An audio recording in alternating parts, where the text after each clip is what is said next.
You're listening to The Broken Meeple Show, a podcast that speaks passionately about board games for the benefit of those who play them. My name's Luke Hector, best known for the Broken Meeple YouTube channel, and I'm an everyday gamer just like you. And I'll be talking about reviews, top 10s, and just about anything that connects me to board games, as long as I have a tea or coffee in hand, that is. So grab a cup, relax, and enjoy. And remember, it's only a game.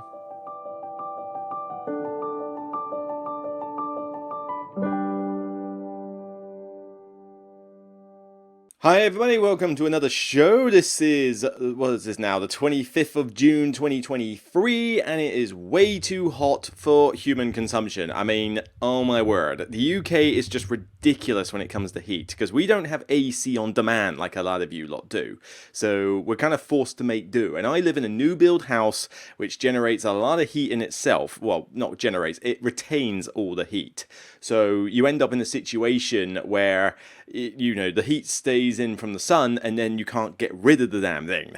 No matter how much I open my attic loft or open all my windows and everything, it's still a nightmare. I close my curtains to shut out the sunlight. On some days it's not too bad. I do have an air cooler. However, for the purposes of a podcast and a recording, I have to close most of my windows and turn off the air cooler. So this is liable to be one of those shows where I just heat up as time goes by. But hopefully it won't be too long an episode this time anyway. But yeah, other than that, I mean, health is generally fine. I used to get the frequent headaches, as I mentioned before. Those seem to have died down a lot, despite it being the summer. I went to my GP, and she gave me a bunch of double-strength like antihistamines, and they seem to be doing the trick. We kind of deduced that my headaches and that were all to do with sinus related things. So they always happened about here in the middle of my forehead, and as a result it just basically meant that they were quite frequent. But then I think there was also an element of staring at PC screens too much, because I do work as an accountant and I play video games and I do blog recording and editing. I'm staring at a PC screen or a mobile phone quite often, and so the problem with that is obviously your eyes strain and mine struggle to focus after doing that for so long. Hence my vision blurred a little bit when I was tired after work. So these glasses are only for, you know, computer use and concentration, but I think that combined with the tablets has meant that the headaches have kind of dissipated. I can only think that I've had one headache, and even then, I think it was mild. It went away pretty quickly. And I think the only other one I can remember was self-induced anyway, because I think I had a couple of glasses of wine and didn't drink enough water the night before. So it's, you know, that was probably just hangover related. So yeah, I mean, generally the health is a bit better, although the throat is fine. It's a lot better than it was, but I still find these days that I struggle to speak for too long without needing a drink in hand in case my throat dries out. So I do have to be a little bit careful. I think this whole throat thing is just something I have to contend with for a while, at least during the summer months. I mean, next year it will be hopefully better, because what I'll do next year is obviously I'll get these double-strength antihistamines and take them in March, when you're supposed to take them. I thought you didn't have to do it until the summertime. Apparently, you're supposed to take antihistamines and hay fever allergens and stuff back in March to get your body used to it before the pollen starts hitting.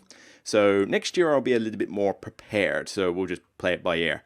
And hopefully there's not too much noise from outside, because I have left that window open, because I do need to get some means of cooling in here, otherwise I am going to die.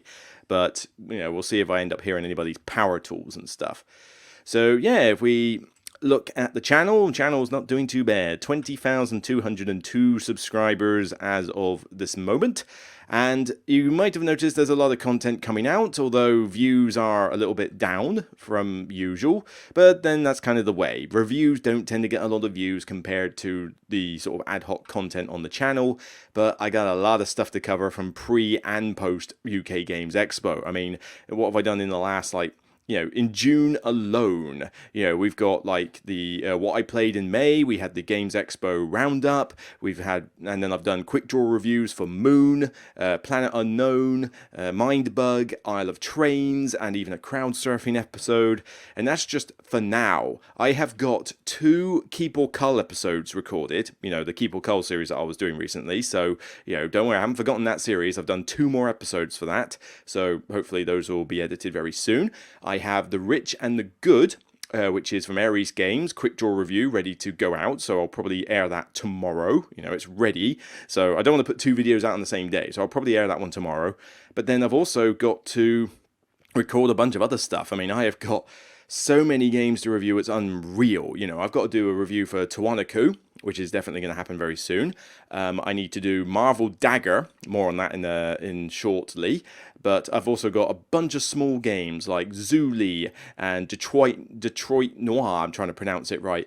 Orium, I think it's called Aurum from Pandasaurus Games, The Number, Champions, both from Repos Production. And I think what I'm going to do with those 5 is I've got to make a choice. I've either got to really rapid fire those quick draw reviews, because they are small games, they won't take me very long to talk about, or I've just got to do a compilation with all 5 in.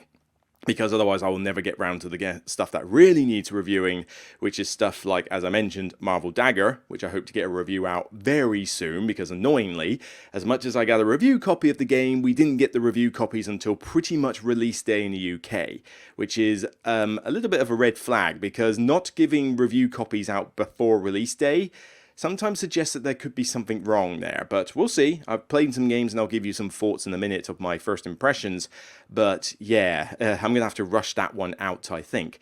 But then on top of that, I've also got to do After Us, After Us, the hotness that was at the UK Games Expo. I need to do Books of Time from Board and Dice. That's another sort of major one to do.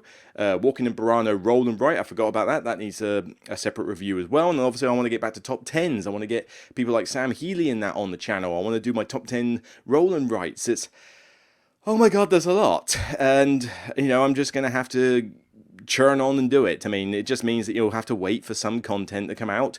I will get through them as quick as I can. That's why the quick draw reviews were put in place, so that I could do quicker reviews and get those contents out. Marvel Dagger, I think, will be a full review. I'll do a full review for Marvel Dagger because it's a bigger game and I think there's more to talk about. But pretty much everything else I mentioned on that list, Books of Time, After Us, Tawanaku, I think all of those could be covered in a quick draw review because none of them are particularly big games. I think Marvel Dagger is probably the only one that needs a full review because that's a big sort of 2 to 3 hour, big co-op game. There's more to talk about with that one. The rest don't necessarily need it.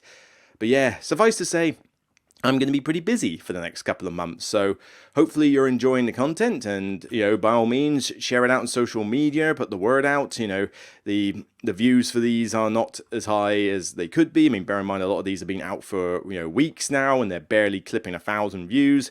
But there's been some decent ones. I mean, Planet Unknown has done reasonably well. Mindbug was a bit of a disappointment. Isle of Trains is getting some traction, but I would like that to get a bit more.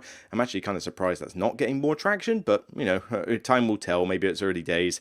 At least the engagement's there. There's a lot of likes. There's obviously the 2 trolls on every video who just dislike everything I do. Although what I did find quite funny, and this is always the case, I knew this was going to happen, my crowd surfing June episode, right? 87.9% like to dislike ratio, which is still good. I mean, I ideally want to keep all of these in the 90s. You can pretty much never have 100%, because there will always be at least one troll who dislikes your video just because you exist. And to be fair, I have several trolls who do that to me on every video, which is why these are all in the 90s. But the crowd surfing episodes tend to get lower, and this one has 17 dislikes, and that is solely because 17 people can't take the fact that I gave Inventions from Vital Lacerda a bit of criticism.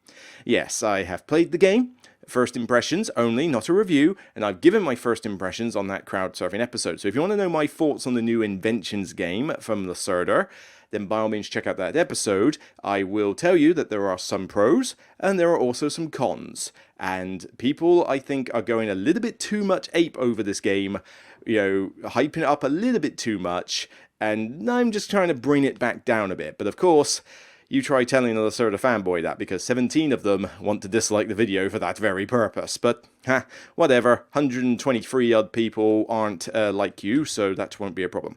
But yeah, check out some of this content, and hopefully you'll enjoy. Alright. Okay, let's move on to the what I've played. Let's do some quick first impressions. So, Marvel Dagger. Now I'm going to take a swig of drink first. Moisten the throat a little bit. So, Marvel Dagger. This is a new game from Fantasy Flight. We've literally just been sent review copies, and I literally mean just. Like, I got it on Friday, I think, and I only got a chance to play it over this weekend. I mean, I crammed in a good 2 free solo games yesterday, and I'm taking a break today from it because I got to do a lot of content, but I'm hoping to play it multiplayer at the early days of this week, certainly tomorrow and Tuesday, Wednesday, and as a result that means I should be able to give it a good review by the end of the week. But yeah, we've only just got it and it's already been released this week, so it seems a little bit of an annoyance that we've got to sort of cram this one out, but it definitely does need a review for a few reasons.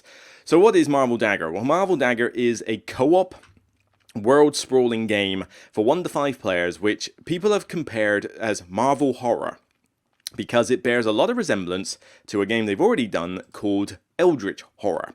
Eldritch Horror had you going around the world as a co-op, beating a big bad. You went to encounters, you found little bits of story, you controlled different characters, you did skill checks to investigate areas or fight enemies. This bears a lot of those hallmarks, but I think it's unfair to call them exactly the same. This one does have enough differences to set it apart. Now, you do have a lot of world spanning, and you do co-op to beat enemies and defy missions and stuff. But there's a few little differences. Firstly, the variety in this game with characters is off the chain. There are 10 hero variants, and there's 20 in total heroes to choose from, because basically whichever hero you pick, there's essentially 2 variants of it. So this Black Widow here, you can have Black Widow Romanoff, or you can have a Yelena. Lelena, I think that's how it's pronounced in the film.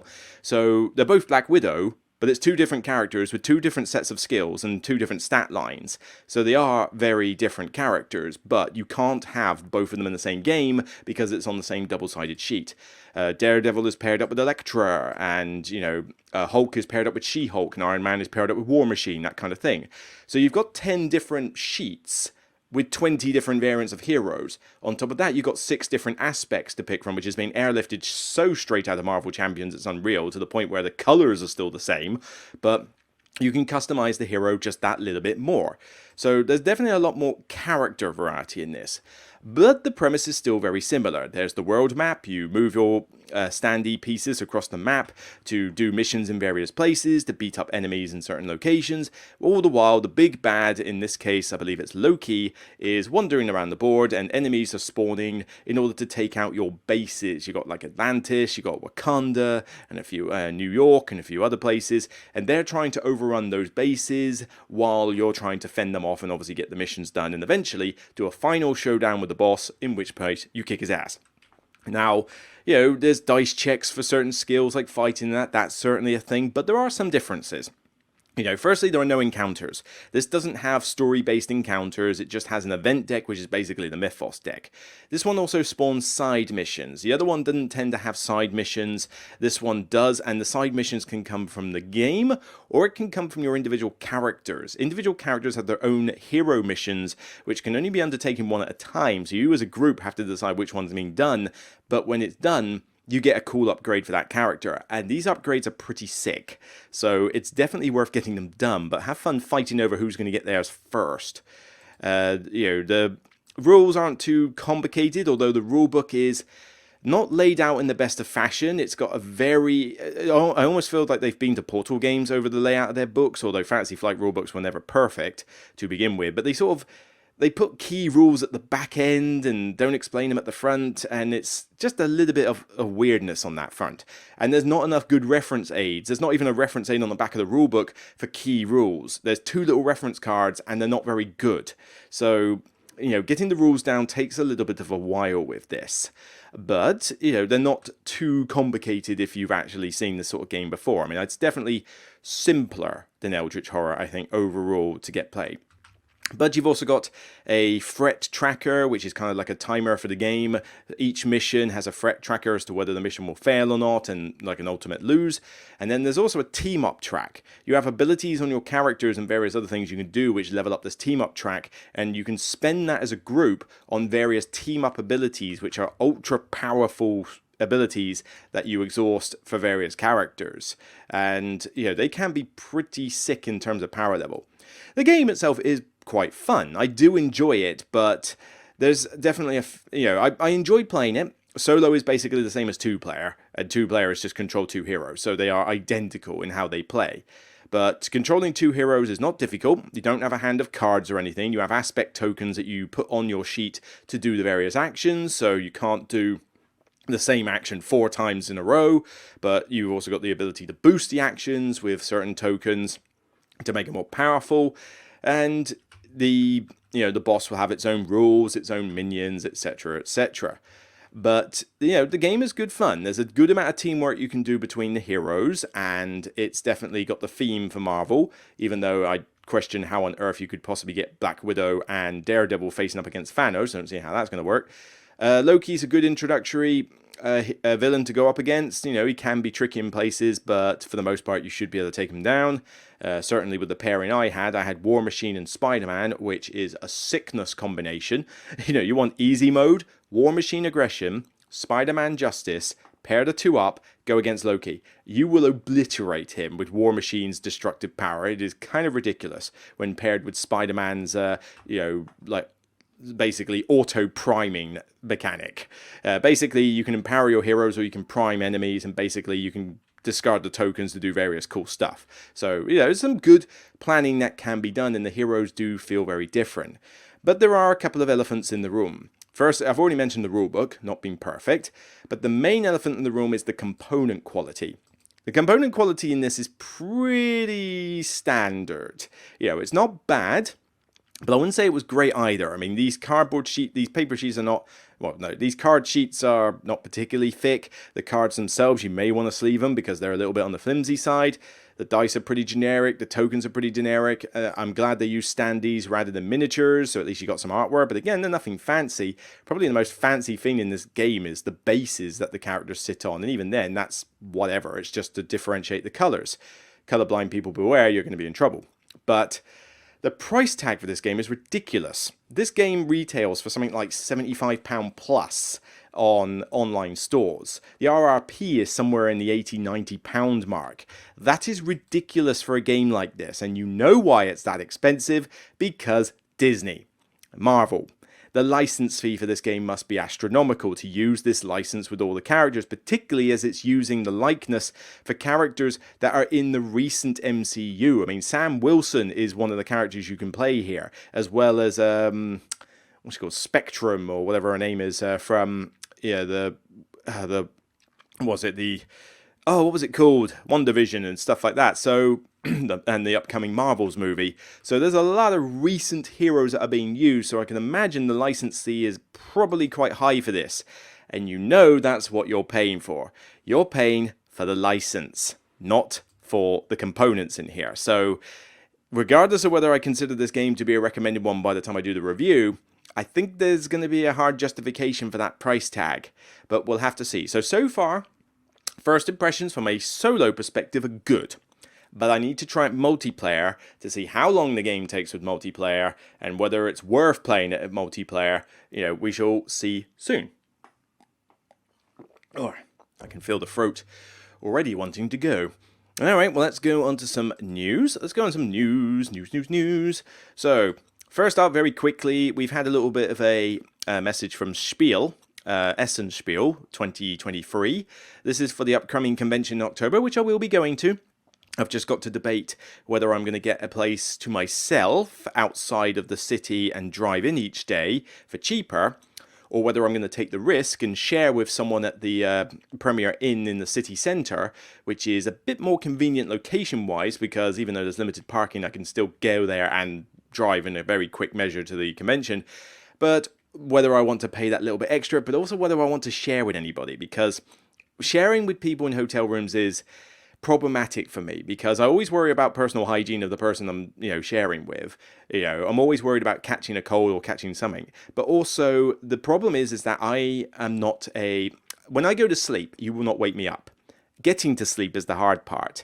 I don't drift off to sleep very easily. I just can't shut my brain off. The last thing I need is somebody snoring or making noise. And if I share a room with a snorer, it's hell. And Essen is not one of those places where you want to skimp out on sleep. So, I'm in an R in it at the moment, but we shall see. I'll probably opt for sharing a room because of the convenience factor, because it was quite convenient when I did it with Paul last year. But man, it's It's a bit, it's certainly a little bit problematic in that respect. I've got to make a decision on that. But anyway, on to the point. They have basically mentioned that they are reorganizing a lot of the way they do their halls this year. So they've got an updated logo, which literally I think just improves removing a couple of bits of text and tilting the logo. Wow. I mean, seriously, that's not exactly what I would call, a fancy... I wouldn't necessarily call that like a fancy way of doing a logo.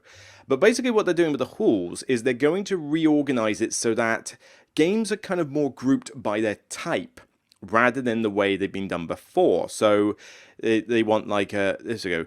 The new hall design envisages that all halls will have thematic focuses and that the booths in the halls will present mainly the corresponding games. There could be a large area for simple to upscale family games, children's games, light to medium, heavy to expert, miniatures, role-playing games, trading card games.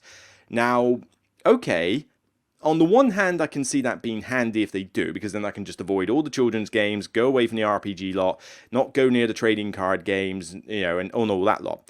The problem is, I just don't know how they're going to organize it like that, because some publishers will do all sorts of types of games.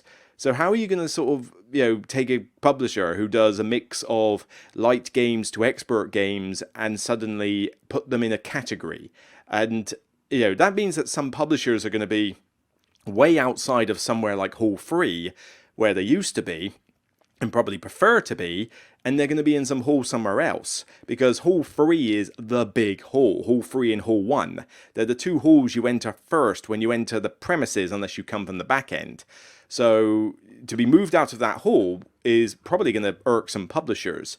But, how are they going to categorize this? I don't know. But I do welcome that change, because the publishers are scattered around like willy-nilly basically in the past. And so trying to find your way around the convention involves you really studying the map. And it could be just completely random. I mean, I want to go to Artipia and they're in Hall 1. I want to go to Days of Wonder and they're in Hall 3. I want to go to... Ares Games or something, they're in Hall 3. Okay, fine. I want to go to, Delicious Games to get the next game from them. They're in Hall 5. And it just involves you walking back and forth a lot. If I can just have all my games that I'm interested in consolidated into like 2-3 areas, it will be a lot easier to get to them. But then what worries me with that is that the crowds are going to be insane, because obviously more people are there to see those expert and hobby games than they are, say, children's games. So the children's games will barely have anyone around them except for, I suppose, the kids. But then the other areas are going to be absolutely jam-packed. So this does... on the one hand, I've got some indication that I would like it to be set up like that, but I think practical reasons are going to make this a bit of a problem. So we'll see what this does. I'll be there, but fingers crossed. Main thing is, though, could you please stop us wearing masks? I will not survive with my throat if I have to talk highly through a mask again. That was horrendous. I hated doing that. We are long past COVID. Can we please stop wearing masks at Essen Convention, please? Just take away those, because they have not confirmed on this yet, and they better do so soon. Alright. As for whether I'm going to help out with any publishers at Essen, I probably will, but probably just for a day, and even then, depends on the publisher, depends on the game. So, we shall see. Okie dokie. So, next bit of news, very quick. This is old news for some, but I'm still going to mention it anyway. Remember the sort of lawsuits that have been happening recently? I mean, Upper Deck was suing Ravensburger for the Lorcaner card game. Well, now Renegade Games wants to jump in on this bandwagon. Except their reasoning is flawed, to say the least, if I'm perfectly honest here. Renegade Games has sent a cease and desist to a small creator using the word renegade.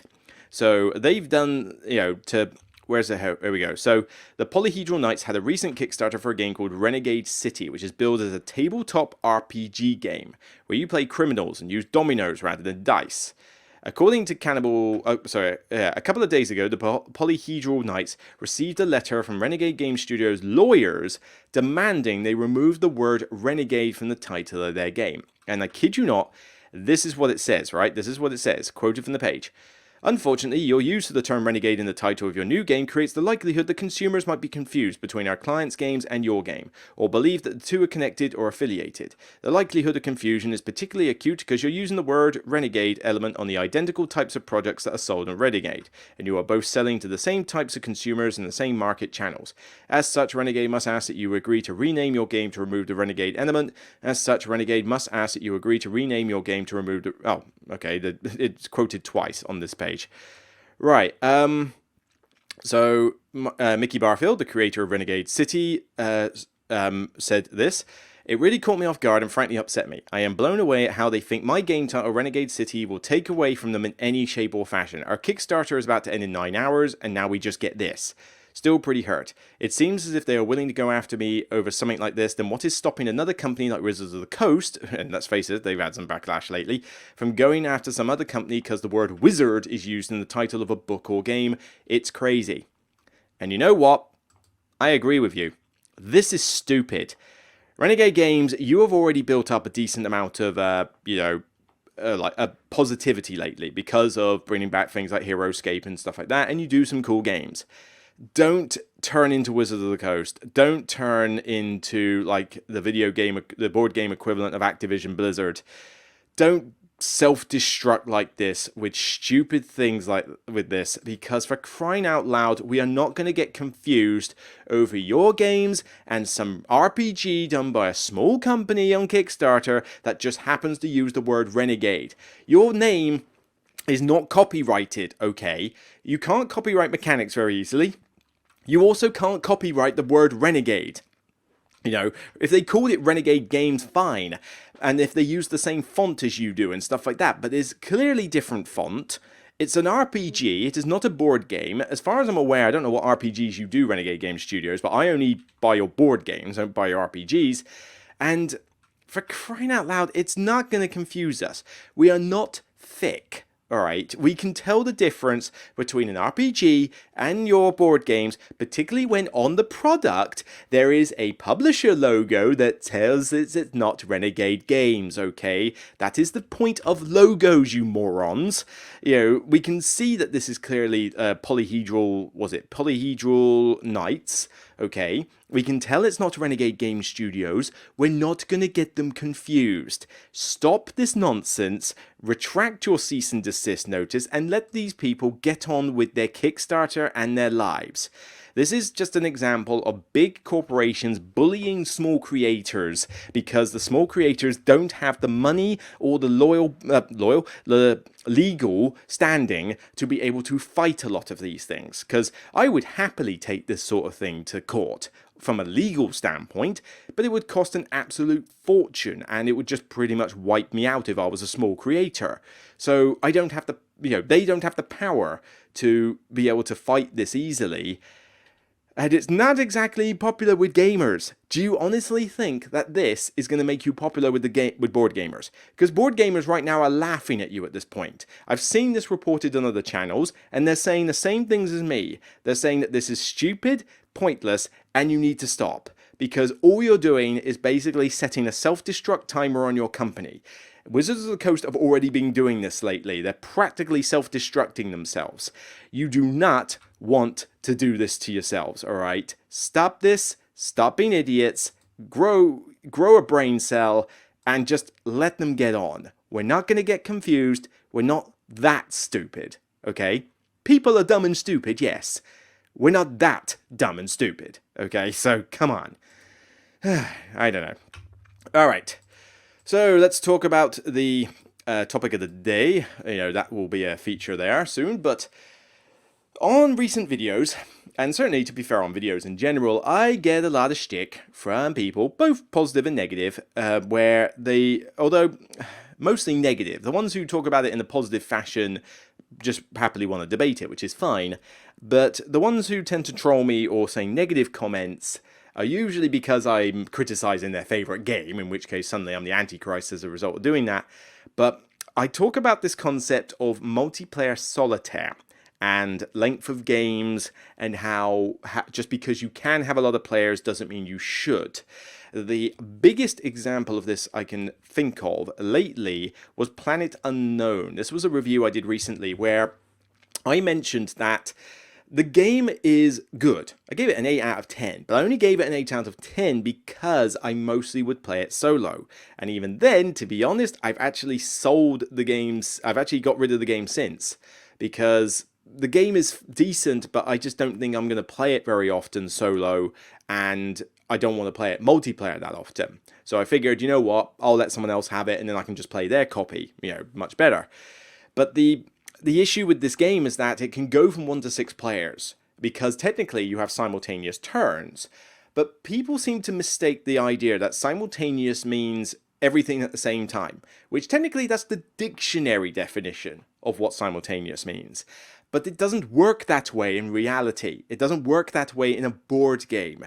If you have 3 machine cogs turning simultaneously, that is easy to be simultaneous. That is simultaneous because you can set it like that. One isn't necessarily going slower than the other.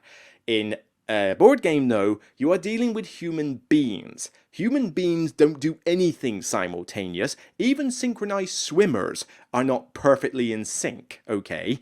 So when you have a lot of players in these sort of games, you are still only as fast as your lowest common denominator. So if you have a slow player in your group, which is going to increase chances of that with having more players, you will only go as fast as that player, not everybody else. It doesn't matter that 3 of us have finished our turns early, because if the other 3 haven't, we're waiting for them. Quick drink. And so people do get on my case with the idea that they don't mind if it's multiplayer solitaire. They don't mind if it's that, because they just want people at the table. That's fine. I can't really dispute that argument. If you are more concerned about just the fact that you've got 5 of your buddies at the table and you want to play a 6-player game, fine. But then there are other ways to do it. I mean, there are party games. There are games that I will talk about soon which are better with 6 players, for example. But when I talk about this whole thing of multiplayer solitaire, it's not the fact that I hate multiplayer solitaire games. Because I've got plenty of multiplayer solitaire games. I mean, there are loads of big Euros that could be multiplayer solitaire. There's a bunch of games that can be like that. And that's fine. I still enjoy and like those games. But that depends on A, whether the mechanics are so fun that I don't care. But also whether the game length isn't affected too negatively by the fact that there is multiplayer solitaire. And even then, in a lot of those multiplayer solitaire games, I won't max out the player count for that reason. But Planet Unknown is a game that you should be able to get done in about 45 minutes, 60 tops if you're playing by yourself. We're probably talking about 45 minutes, if you're playing a solo game. But when you play with more players in Planet Unknown, you start heading towards the 90-minute mark plus, and that's too long for a game like this. It's not a complicated polyomino game, and the added problem with Planet Unknown is that when you add more players, you add more randomness, because the choosing of the tile is done by that lazy Susan, and that means with 6 players, you pick 1 tile out of 6 turns for yourself. The rest of them are totally random. You might as well just have me draw out of a bag and take a tile rather than have 5 other people slowing me down. It doesn't work with a game like this. So what games does it work? Well, and that's what I mean. If you're going to have more players in the game, there needs to be a reason for the players to be there. Not just simply because they're your buddies and you like them, okay? Because you can have buddies that you like, but you can play a game that deserves 6 players. Like Cosmic Encounter, for example. Deserves 6 players, and a game... Well, actually, we'll bring up another one, actually. Sidereal Confluence. A few of us mates played that one, and... I don't know if I'll even be able to spell it right, but this one, is a negotiation game. You are actively debating with other players and trading with them. Therefore, something like this is perfect with more players because you're actively engaged with them. And even though the game will go on longer, you are still involved with those players. Another good example that I keep referring to is New Angeles. New Angles? What on earth is that? New Angeles is a negotiation game. And I always say I want the full count of 6. I'm always touting the praises of this negotiation game in the Netrunner universe, but 6 players is a great number to have, and you are involved. You are constantly involved with those players. Now, of course, you're probably thinking, negotiation games? That's kind of a cheat. All right. Well, how about this then? How about Hegemony? Hegemony, I have been raving the praises of this one, haven't I? This big Euro from Hegemonic Games, from mostly new designers, but one famous name. And I've been saying that this is like a fantastic heavy Euro that's got a mix of like some perfect sense of player interaction, and this one does. The player interaction in this game is off the charts because you are always involved with what other people are doing. You're playing one of 4 different social political classes, capitalist, working class and such, and your actions will directly influence what others are doing. So if you're the working class and you're trying to get the wages low, that's going to affect the capitalist and sort of the middle class. The state is overseeing all 3 people and needs to keep them all in balance. The middle class is buying from the capitalists and various other places, but are trying to be self-sufficient, but they obviously can't let the working class nick all the jobs. The capitalist wants to make all the profits. They want the wages high, which is going to tick off the working class. They also want taxes low, which is going to tick off the state. So everything you do in Hegemony links to other players. It has some similarities to feudum with their guilds in that respect. And that means that this game is long, very long. But just because the game is long doesn't mean I don't like the game. Certainly I prefer games to be shorter, but if it's going to be long, justify its length. This one justifies its length because of the involvement and the heavy interaction within. You can play it with less players, but it doesn't work as well with less players. Although you can play it solo. Alright, what else do we have? Recently I did Isle of Trains. So, spoiler alert, it's got a good review, but by all means, check out the video. And which certainly pleased certainly pleased Aidan from Renegade Games, because giving me a game with trains in the title is usually a recipe for disaster. But at least he was pleased that I didn't give it a negative review. But so check out that video for more details. But one thing I mentioned is that the interaction in this game is good. And you might think, well, hang on, an engine builder? Why is this interactive in any way, shape, or form? It's interactive because of the trains you're building. Now, let's see if I can find a good example, because there wasn't many here. All right, here we go. This picture is good. So these trains you build in front of you have got special abilities at the top of the cards, where if you load stuff onto your own trains, you just load it onto your trains and it's all well and good. But if you load it onto someone else's train, including the passengers, you get the benefit at the top of the card. But you're giving that player something to work with. This is good interaction in games, because now I'm thinking, right, well, yes, the game will take a bit longer if I have more players, but here the turns are snappy, they're very quick actions, the turns don't take very long. But on top of that, I care about having players at the table, because there's then more choices for where to load on other people's trains. You can sort of go, well, what, I'll give you a little bit of this, I'll give you a little bit of this, and maybe you one of these. So I'm spreading the love, but I'm getting cool stuff in return, although I do need to deliver my own stuff at some point.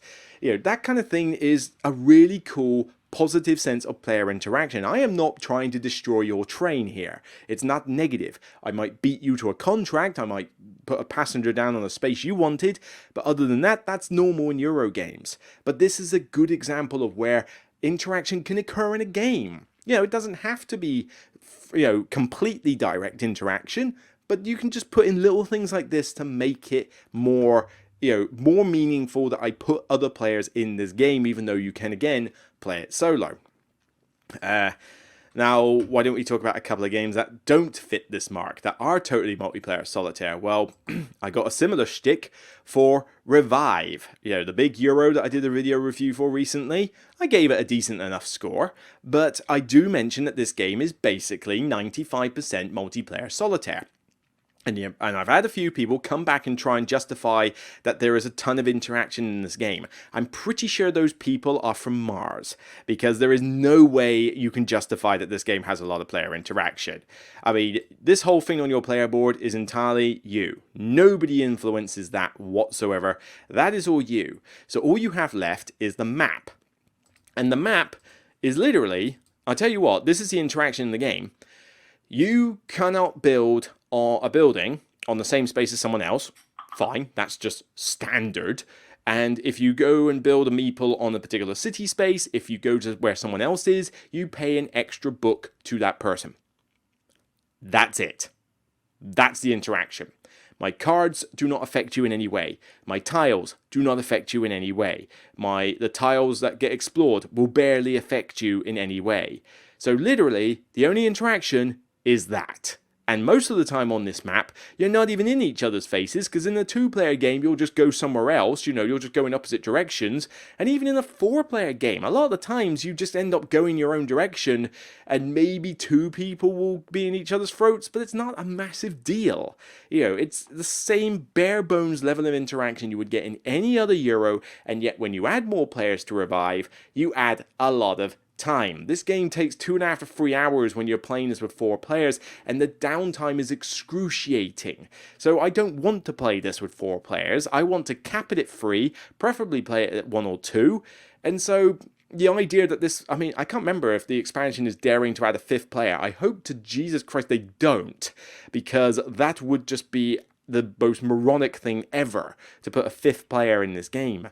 But this is an example. Multiplayer Solitaire, and where it doesn't work, because it just adds way too much length to the game. You can play Caverna, behind my head, is not the most interactive game ever. It's worker placement spots, although I, at least in Caverna, do care where people are going on the worker placement spots, because you can kind of guess that somebody's going to go to a spot you might want, and it's more critical that you keep an eye on them and see where they're likely to go. Here, though, I couldn't care less. I literally do not care what any other player is doing. You happen to build in my way? What the hell, I'll just go a different route. It's still good at the end of the day. So, I literally just do not pay attention to any other player in this. And it doesn't matter, and I still win the game. In Caverna, if you don't pay attention to the other players entirely, then you could get screwed out of a few worker placement spots. If you've got a rival who's doing a lot of adventuring as well, that could cause problems for you if you're planning to adventure. And how you justify this as an interactive game is beyond me, beyond my comprehension. But then here's another one. After Us. This is going to get a review from me soon, and I won't spoil as to whether I'll give it a positive or negative review, but one con I will mention is that this is another game that says 1 to 6 players. And why? I have played this at the various player counts, not 6, because I refuse wholeheartedly to play this at 6 after trying it with 5. There is no reason to have other players in this, pretty much at all. Beyond 2. And even then, that's pushing it. The problem is that the solo mode in this game was not very well thought out, because the solo mode is literally a rule sheet in addition to the rulebook, which clearly means that the solo mode was an afterthought and wasn't considered at the time of making the game. So the solo mode is not only a very time-consuming fiddly AI to run, but it's also downright impossible. Like, the point rate at which the AI scores points in this solo mode is insane. Like, you will have to be doing phenomenally well to be able to keep up. And even then, that's not a guarantee you'll win. It's just too hard. Now, multiplayer, this is supposedly, it's simultaneous turns. Yes, Phase 1 is simultaneous, where you take 4 cards on your deck with the apes, and you put them in order so that, there you go. Yeah, so you put them in order so that you get these frames to seal off. And the ones that you seal off get you the various bonuses, like turn X into Y or get resources. It's a straight up engine builder at the end of the day. And the idea being everybody's doing this, and then you can buy stronger cards. The rules are pretty straightforward in this game, but that 4-card thing can lead to a lot of AP from some players. So if I've got 6 players and any of them are slow, or not very good at comprehending where to put these cards, this game's going to drag. And it is going to drag. This game should not be more than an hour with what the sort of repetition it is, because it is a very rinse-repeat style of game. There is very little variety in what you're doing in the game. It's just rinse, repeat, rinse, repeat, rinse, repeat. So if this game is dragging on beyond an hour, it's outstayed its welcome easily.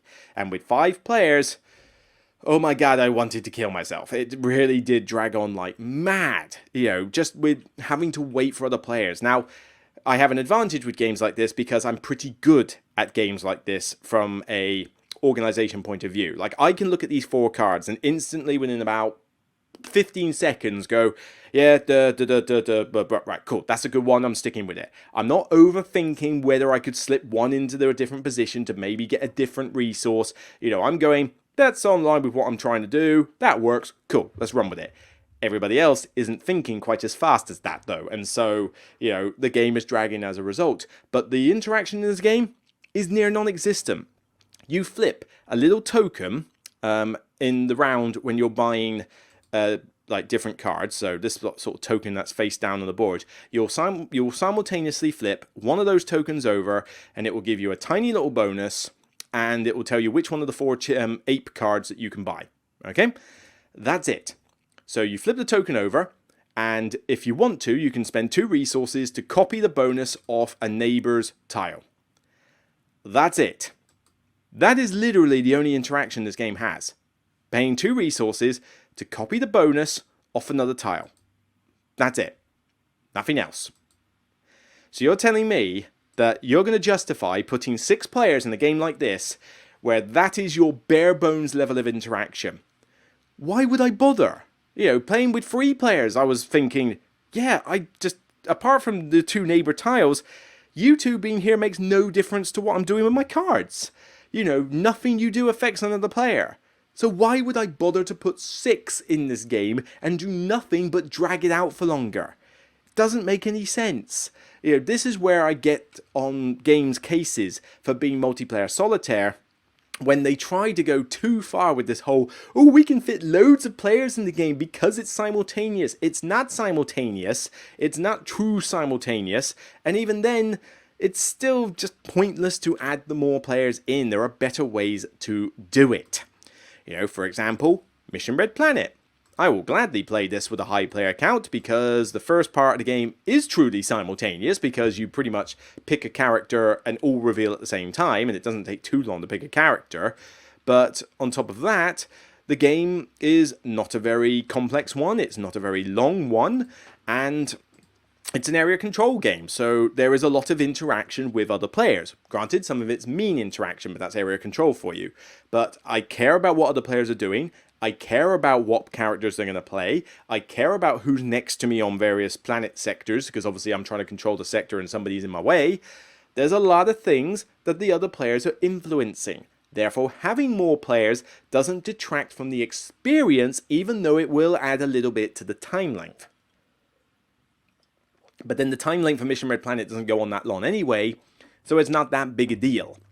Even if you play this with less players, it's still going to take roughly about the same amount of time. Like, the time addition with more players doesn't really go up much, with it, because there's not a huge amount you have to consider, and so there's not much case for AP proneness. But, this one just works with this amount of players. Another one, let's see, what else have I got in here? 2 more games I want to mention before I wrap it up, because my throat is starting to go sore. Precognition. This is a game that only I've touted the praises of last year. A lot of other people have not gone so highly on it. And I grant it's a bit of a niche game, but I have a soft spot for it. I enjoyed it. It's a card game where you're trying to rescue survivors off a planet, but the concept of the card mechanic is that you have these 2 selector cards in your hand. You draw from your deck, and the cards have got different bonuses on whether you can get 2 green cards, 2 blue cards, that kind of thing. But the idea is... sorry, I needed to take a breath there. The idea is that you play these cards down so that you are giving 1 to your left neighbor, you are getting 1 from your right neighbor, you're passing 1 to your right neighbor for the future, and then you're playing 2 other cards. But because you have to play cards to and from different neighbors, you are caring what card you play to them. They are obviously thinking about what card they give to you. You are considering what card they're likely to give to you out of the 2 that you've offered them. And so, there's a lot of decent interaction in this game. Like, I care about having 3 of us at the table.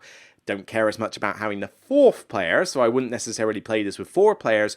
But playing this with 3 is a great little card game. It's a great, sense of interaction with those cards. This is a game done right, with the sense that I care about having other players at the table.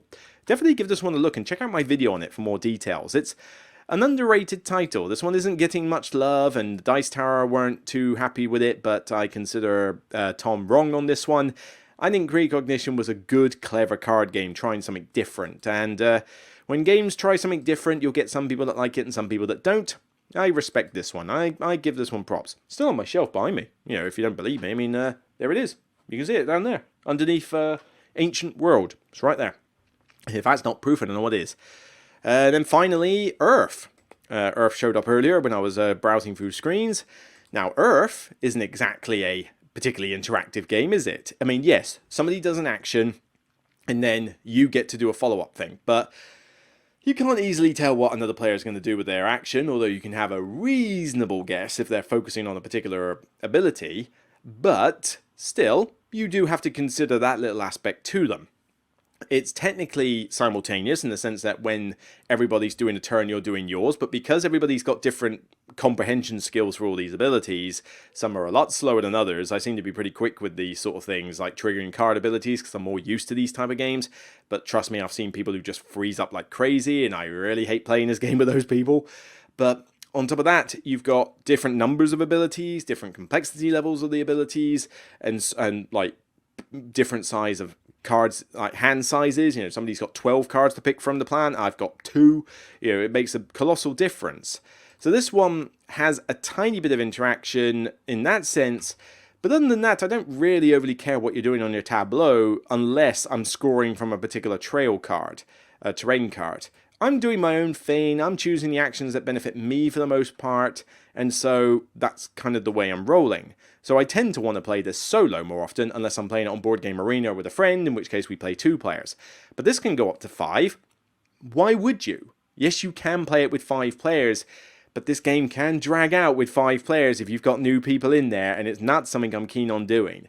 You could convince me to play this with 4 if everyone knows what they're doing, but I played a 4-player game of this at UK Games Expo, and it dragged. I was trying to get it to finish as quick as possible by rushing the endgame, because I'm like, come on, I've done my abilities, can you get through yours now? And so, again, why would I add more players to Earth when the solo mode is so good, and you get the same kind of experience from a 2-player game as you do a 4-player game, or a 5-player game, because it's not like adding more players adds more interaction. It's the same level of interaction, it's just more people are sitting at the table and the game length is bigger. So this is one of those games where, despite the fact that I love the game and gave it a very high rating, check out my review for more details, this isn't one that I'm like, oh yeah, let's get 5 of us in here. No, I still have the caveat that I don't want to play this with too many players. So even games that I love can still have this multiplayer solitaire problem. And, you know, if you're going to justify the extra players, particularly if you dare to put that stupid 5th player in there, you're going to have to give me a better reason than this to warrant their inclusion. Right.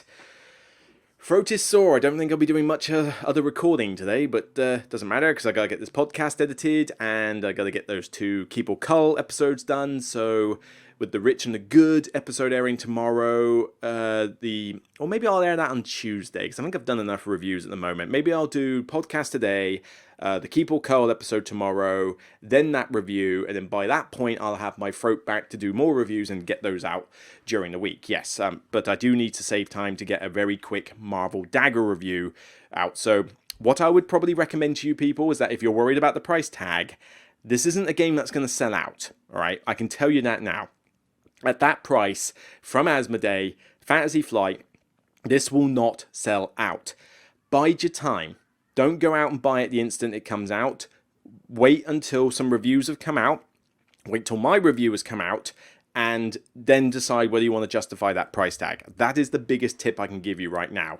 I think if you buy it outright, all that cash, without thinking or doing your research, you could lead yourself to disappointment. Not saying the game is bad. I've enjoyed it. But for that money, you need to be really careful, okay? So that's what I'm going to say. But yeah, that's it. I'm going to get on with editing this podcast and getting on with other stuff. So hopefully you enjoyed that episode. And certainly let me know your thoughts on the whole multiplayer solitaire thing and player interaction. What games do you consider to get that balance right of I can have a lot of players in but have, you know, not take forever to play the game, but still have a good sense of interaction. You know, those sort of games are ones that I can get behind, and so I'm curious to hear your thoughts on that. But other than that, check out some of the reviews I've done lately. Let's get the views up on some of those recent quick draw reviews, and of course the ones that I've mentioned in this video, like Earth, Hegemony, Isle of Trains. You know, go check out those reviews and find out more thoughts on those, and of course, look forward to my Marvel Dagger review when I get round to doing that. So that's it for me on this episode of The Broken Meeple. If you like what you see, please remember to thumb it up on YouTube and share it out on social media. Get your comments down below, as I've said. Check out the storefront to see if there's any merchandise you want to buy. I will make a change to the merchandise stuff at some point soon, because somebody has requested that I put the text logo on a t-shirt, which I don't think I've done yet. Now, the text logo is white, which means that there's not going to be a lot of variants for color choice, but I will get round to doing that soon, so hopefully you'll see that eventually. But other than that, you know, hope I'll see you guys soon. So take care, and remember, as always, it's only a game. Bye for now, everyone. Love you all.